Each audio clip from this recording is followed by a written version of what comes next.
आज Doubtnut app download करें। Doubtnut पर अपने सभी गणित, रसायन विज्ञान, भौतिक विज्ञान और जीव विज्ञान के डाउट्स का करो सफाया। बस प्रश्न की फोटो खींचो, एक ही प्रश्न को क्रॉप करो और तुरंत वीडियो सोल्यूशन पाओ। अभी डाउनलोड करें। दोस्तों, प्रश्न में हमको दिए गए हैं कि दिए गए परिपथ में ए व बी के मध्य विभवांतर ज्ञात कीजिए और संधारित्र पर आवेश ज्ञात कीजिए। अब परिपथ का चित्र देखें तो संधारित्र है 10 माइक्रोफैराड की धारिता वाला, जो डी और एफ के बीच में संलग्न है, जिसके साथ 4 ओम का जो प्रतिरोध है वो भी श्रेणी क्रम में संलग्न है। ठीक है दोस्तों, विद्युत वाहक बल में हमको विभवांतर दिया हुआ है 12 वोल्ट का और 1 ओम का प्रतिरोध इसके साथ भी श्रेणी क्रम में संलग्न है। एफ और बी के बीच में 3 ओम का जो है प्रतिरोध है और 2 ओम का प्रतिरोध डी और एफ में समांतर क्रम में संलग्न है, इस संधारित्र और श्रेणी क्रम में जो प्रतिरोध लगा हुआ है उसके। ठीक है दोस्तों, तो हमको ज्ञात क्या करना है वो हम लिख लेते हैं। हमको ज्ञात करना है विभवांतर किसके बीच, ए और बी के बीच, तो वी ए बी हमको ज्ञात करना है।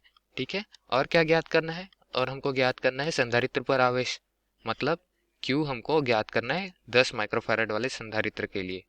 ठीक है, अब हम आगे देखते हैं कि परिपथ से धारा कितनी बहेगी। अब परिपथ से धारा कितनी बहेगी ये देखने के लिए हम देखते हैं विभवांतर कितना दिया हुआ है, 12 वोल्ट का हमको दिया हुआ है। मैं लिख लेता हूँ, V बराबर 12 वोल्ट हमको विभवांतर दिया हुआ है। और प्रतिरोध मतलब पूरे परिपथ का प्रतिरोध, तुल्य प्रतिरोध मैं लिख देता हूँ। हम धारा कहाँ से लाएंगे, हम धारा लाएंगे I बराबर V बाय R से। ठीक है दोस्तों, तो V तो हमको मालूम है 12 वोल्ट दिया हुआ है, R का मान हमको निकालना है पूरे परिपथ के लिए तुल्य प्रतिरोध। तो स्थायी अवस्था में अगर हम बात करें तो स्थायी अवस्था में क्या होगा, संधारित्र जब पूरी तरीके से आवेशित हो जाएगा। ठीक है दोस्तों, ये पूर्ण तरीके से आवेशित हो जाने के बाद क्या होगा, धारा जो है डी और एफ के मध्य नहीं बहेगी। अब डी और एफ के मध्य धारा नहीं बहेगी मतलब इस प्रतिरोध में भी धारा नहीं बहेगी। पूर्ण आवेशित होने के बाद धारा नहीं लेता संधारित्र जो है वो। ठीक है दोस्तों, तो हम तुल्य परिपथ धारा के लिए निकाल रहे हैं। धारा डी और एफ के बीच स्थायी अवस्था में प्रवाहित नहीं होगी, तो हम तुल्य प्रतिरोध किसका निकालेंगे, 2, 3 और 1 ओम वाले प्रतिरोध का। और धारा किस दिशा में बहेगी, धारा कुछ ऐसे बहेगी, क्योंकि ये धनात्मक है बड़ा प्लेट, ये ऋणात्मक है छोटा प्लेट। धनात्मक से ऋणात्मक की ओर लूप में बहेगी, ए इस बिंदु से लेकर इस बिंदु, उसके बाद बी से लेकर। ठीक है दोस्तों, तो इस परिपथ में प्रतिरोध कितने दिए हमको, 1, 2, 3, तीनों का योग होगा, क्योंकि तीनों श्रेणी क्रम में आएंगे धारा बहने की दिशा के अनुसार।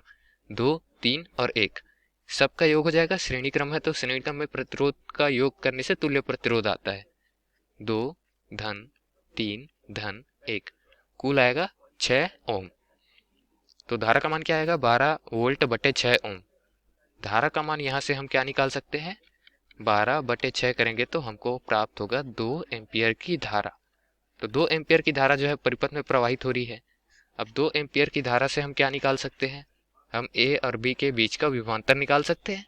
तो ए और बी के बीच पहले से एक विभवांतर लगा हुआ है 12 वोल्ट का, और जो श्रेणी क्रम में प्रतिरोध लगा हुआ है उसमें भी धारा 2 एम्पियर की बह रही है, तो इसका भी सिरों पर उत्पन्न विभवांतर होगा कुछ।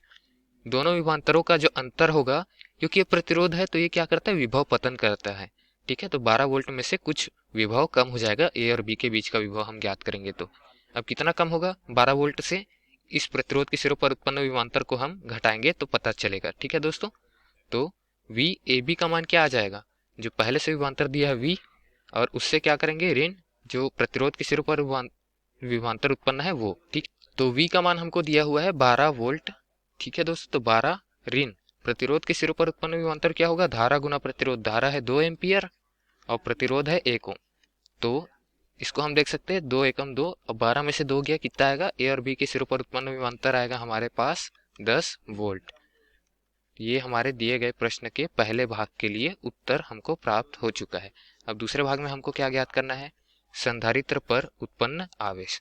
ठीक है, आवेश का सूत्र क्या होता है हमारे पास, हम दूसरे भाग को हल कर रहे हैं। आवेश होता है हमारे पास धारिता गुना विभवांतर।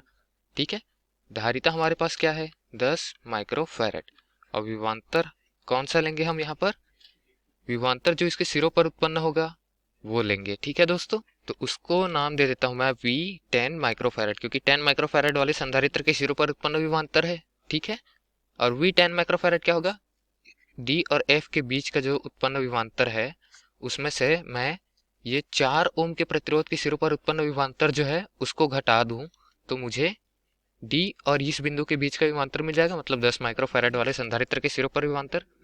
तो उसको मैं क्या लिख सकता हूँ, उसको मैं कुछ इस तरीके से लिख सकता हूँ। डी और एफ के सिरों पर उत्पन्न विभवांतर ऋण में क्या आ जाएगा, 4 ओम वाले प्रतिरोध के सिरों पर उत्पन्न विभवांतर। यहाँ वी डी एफ मतलब डी और एफ के सिरों पर उत्पन्न विभवांतर पहले ज्ञात कर लेते हैं। वो क्या हो जाएगा, वी ए बी में ये जो धारा बह रही है इसको सिरों पर उत्पन्न विभवांतर उसको घटाने से, ठीक है, विभव पतन। ए और बी के बीच का हमने विभवांतर निकाला है 10 वोल्ट, ठीक है। तो 10 वोल्ट में से किसको माइनस करेंगे, ये 3 ओम के सिरों पर जो विभवांतर है वो क्या है, उसको माइनस करेंगे।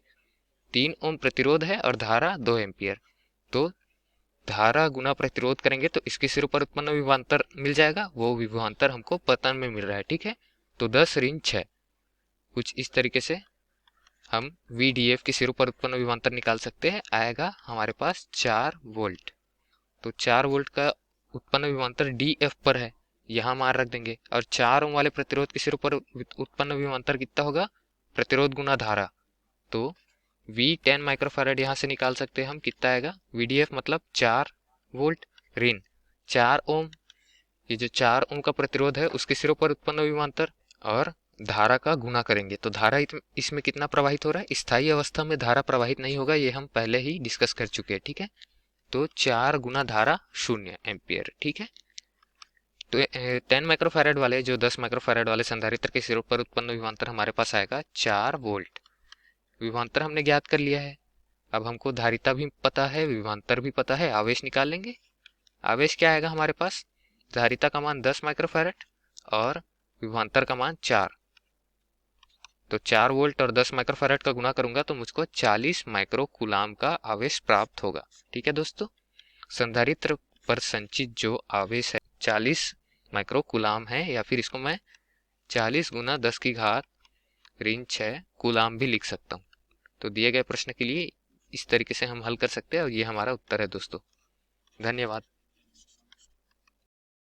कक्षा 6वीं से 12वीं से लेकर नीट IIT JEE वो एडवांस के लेवल तक 1 करोड़ से ज्यादा छात्रों का भरोसा। आज ही डाउनलोड करें डाउटनेट ऐप या व्हाट्सएप करें अपने सारे डाउट्स 8400 400 400 पर।